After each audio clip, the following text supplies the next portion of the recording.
Second year के course में spotting में हम क्या क्या करने वाले हैं। ठीक है, स्पॉटिंग में हम आपको दे रहे हैं 4 स्लाइड दी जाएगी बच्चों, 2 बोन्स दिया जाएगा और 2 स्पेसिमेंस दिया जाएगा। ठीक है, तो अब यहाँ पे आपको करना क्या है कि स्लाइड में क्या क्या स्लाइड आपको दी जाएगी। स्लाइड जो होती है ये परमानेंट माउंटिंग से बनी हुई स्लाइड रहती है जिसको आप माइक्रोस्कोप में देखते हैं। ठीक है, स्पॉटिंग का नियम ये बोलता है कि आपके सामने स्लाइड जो है वो रख दी जाएगी और स्लाइड को आपको देखना है और पहचान करना है कि वो कौन से एनिमल की स्लाइड है। यहाँ तक आपको क्लियर है ना। आपको आइडेंटिफिकेशन में आपको स्लाइड में नंबर मिलते हैं, है ना। स्पॉटिंग में नंबर किसके रहते हैं, पहचान के रहते हैं। कि स्लाइड को आप पहचान दें तो आपको मार्क्स जो है वो जरूर मिलेंगे। अब देखिए आपको क्या क्या देखना है। सबसे पहले देखिए स्लाइड में आपको देखना है मैमल का स्किन का वीएस, मैमल स्किन स्तनी की त्वचा का वीएस। वीएस का मतलब होता है वर्टिकल सेक्शन, है ना। स्तनी एनिमल है, स्तनी मतलब मैमल्स है, तो उसकी त्वचा के बारे में बात कर रहे हैं तो ऑब्वियस स्तनी की त्वचा में उसके सारे लेयर जो है वो पाए जाएंगे, स्ट्रेटम, कॉर्नियम, जर्मिनेटिवम, है ना। और उसके हेयर, स्ट्रक्चर ऑफ हेयर जरूर पाया जाएगा क्योंकि मैमल की स्किन की बात हो रही है तो हेयर जरूर ही पाया जाएगा। ठीक है, उसके अलावा बच्चों स्वेट ग्लैंड प्रेजेंट रहेगी, सीबेसियस ग्लैंड जो है वो भी पाई जाएगी। ठीक है, ऑयल ग्लैंड भी उसमें पाई जाएगी। यहाँ तक क्लियर है आप लोगों को। ठीक है, तो मैमल का स्किन अगर आपके सामने आता है तो आप उसमें कम से कम 5 से 7 कमेंट जो है वो जरूर लिखेंगे, डायग्राम बनाएंगे और उसका नामांकन जरूर करेंगे। ठीक है, अब हम आगे बढ़ते हैं। देख रहे हैं जैसे मैमल्स का लंग्स है ना, तो मैमल्स में हम रैबिट का ही देखते हैं, याद रखिएगा। मैमल्स में हम प्रैक्टिकल की भाषा में उसको हम रैबिट का ही लंग्स का आप स्ट्रक्चर देखेंगे। लंग्स का टीएस है, अगर लंग्स का टीएस है तो ऑब्वियस है आपको एल्वियोलाई जैसी संरचनाएं जरूर दिखाई देगी। ठीक है, एल्वियोलाई दिखाई देगा, ट्रैकिया दिखाई देगा, है ना। तो ये स्ट्रक्चर ब्लड कैपिलरीज का आपको नेटवर्क भी वहाँ पे दिखाई देगा, है ना। अब यहाँ पे आगे आते हैं, 3rd नंबर पे है लिजार्ड। लिजार्ड मतलब छिपकली, याद रखिएगा। छिपकली की जो त्वचा है वहाँ पे आपको क्या दिखाई देगा, लिजार्ड की जो स्किन है उसमें स्केल्स जरूर दिखाई देगा। हाँ, और वहाँ पे कुछ पिगमेंट सेल भी आपको दिखाई देगी, है ना, क्रोमेटोफोर्स भी दिखाई देगी, है ना। देन आता है साइक्लॉइड स्केल। साइक्लॉइड स्केल है या प्लेकॉइड स्केल है, अलग अलग तरह के स्केल जो है जो आपके कोर्स में है वो आपके प्रैक्टिकल स्केल में आ जाते हैं। साइक्लॉइड स्केल तो आप पढ़ते ही हैं बच्चों। साइक्लॉइड स्केल जो है रोहू कतला फिश में पाई जाती है और अभी हम उसका टेम्परेरी माउंटिंग भी फर्स्ट ईयर वाले बच्चे लोगों को भी बताए हैं, है ना। तो साइक्लॉइड स्केल तो इम्पोर्टेंट है ही, है ना, और देख करके ही आप उसे पता लगा सकते हैं। फिश की जो स्केल है उसको देख करके और उसकी जो ग्रोथ लाइन है उसको काउंट करके फिश की एज का भी पता लगाया जा सकता है। ठीक, अब हम आगे बढ़ते हैं। मैमल्स का स्टमक। मैमल्स का स्टमक में आप कौन कौन सा स्ट्रक्चर देखते हैं उसको आपको डील करना है ना, यहाँ पे। देन उसके बाद आता है मैमल्स का लंग्स, ये थोड़ा सा रिपीट हो गया है।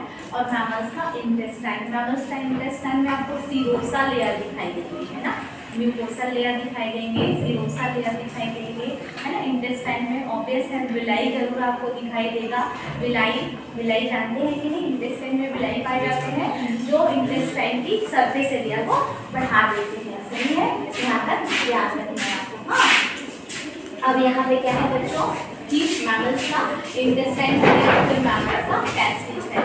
मैमल्स का टेस्टिस को हम लोग क्या बोलते हैं, वृषण बोलते हैं। टेस्टिस जो है रिप्रोडक्टिव ऑर्गन है। टेस्टिस क्या है बच्चों, मेल रिप्रोडक्टिव ऑर्गन है ना। तो टेस्टिस क्या होता है, 1 पेयर रहता है एनिमल में, है ना। और टेस्टिस में आपको अलग अलग सेल दिखाई देंगे, सर्टोली सेल दिखाई देंगे जो न्यूट्रिशन प्रोवाइड करते हैं, है ना। स्पर्मेटिड दिखाई देंगे और ग्रोइंग स्पर्म जो है आपको दिखाई देंगे। ठीक है बच्चों, हाँ, स्पर्मेटोगोनिया आपको दिखाई देंगे, बनता हुआ, फॉर्मेशन होता हुआ सारा स्ट्रक्चर कहाँ आपको दिखाई देगा, मैमल के टेस्टिस में। ठीक है, अब यहाँ से थोड़ा आगे बढ़ते हैं तो फिश का टेस्टिस भी आपको दिखाई देगा। फिश का टेस्टिस लगभग यहाँ पे जो जो चीज़ें हैं जैसे ब्लड वेसल है, कॉमन चीज़ें आपको याद रखना है। ठीक है, और थोड़ा आगे जाते हैं तो प्लेकॉइड स्केल। प्लेकॉइड स्केल हम लोग पढ़ते हैं कौन सी फिश में, स्कोलियोडॉन में ही पाई जाती है, याद रखिएगा। स्कोलियोडॉन को भी हम क्रेनियल नर्व के साथ पढ़ते हैं ना, हमारे 2nd ईयर में अभी है।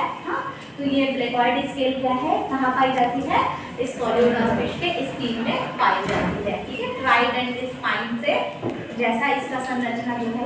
है, ठीक है। तो आप लोग सब इसको अच्छे से पढ़िएगा। कम से कम कुछ चीज़ें ऐसी हैं जिनको हम संरचनाओं के थ्रू ही समझ सकते हैं। संरचना को देखा, उसका कमेंट लिखा, लेबलिंग किया और आंसर आपका बन गया, ठीक है। 2 मिनट में आपको फटाफट लिखना है, तो आपको ऐसे ही करना होगा बच्चों, है ना। अब यहाँ पे देखो फेदर्स, फेदर में भी फाइलोप्लूम फेदर है, ये बर्ड्स के फेदर।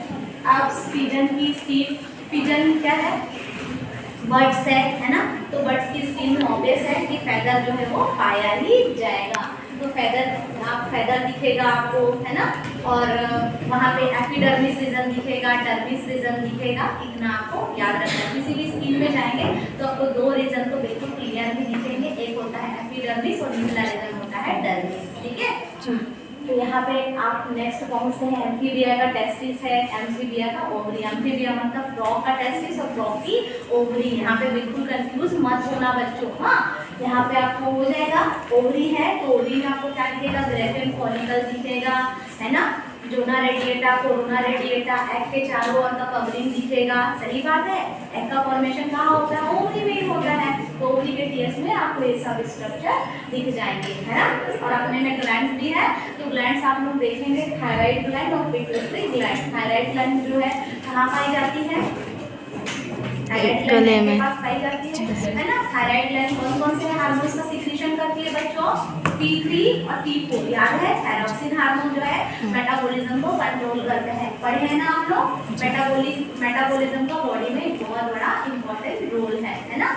तो ये सब इम्पोर्टेंट चीज है। और पिट्यूटरी ग्लैंड तो जानते ही हैं, पिट्यूटरी ग्लैंड को हम क्या बोलते हैं, मास्टर ग्लैंड, है ना। मास्टर ग्लैंड बोलते हैं ना, पीयूष ग्रंथि बोलते हैं। और ये सभी ग्लैंड को क्या करती है, कोऑर्डिनेट करती है, उनको कंट्रोल करती है। यहीं से ही सारे हार्मोन जो है लगभग यहीं से रिलीज होते हैं। थायराइड स्टिमुलेटिंग हार्मोन TSH भी यहीं से रिलीज होता है बच्चों, है ना। और ग्रोथ हार्मोन होता है, ऑब्वियस FS हार्मोन होता है, फॉलिकल स्टिमुलेटिंग हार्मोन है ना, ल्यूटिनाइजिंग हार्मोन है। तो ये सारे जो हार्मोन्स है इसके थ्रू ये कंट्रोल करती है बॉडी के अलग अलग मैकेनिज्म को, ठीक है बच्चों। अब ये यहाँ पर आपका खत्म होता है स्पॉटिंग। ये है स्लाइड आपको अच्छे से देखना है, रीड करना है, कमेंट करना है, ठीक। अब हम आते हैं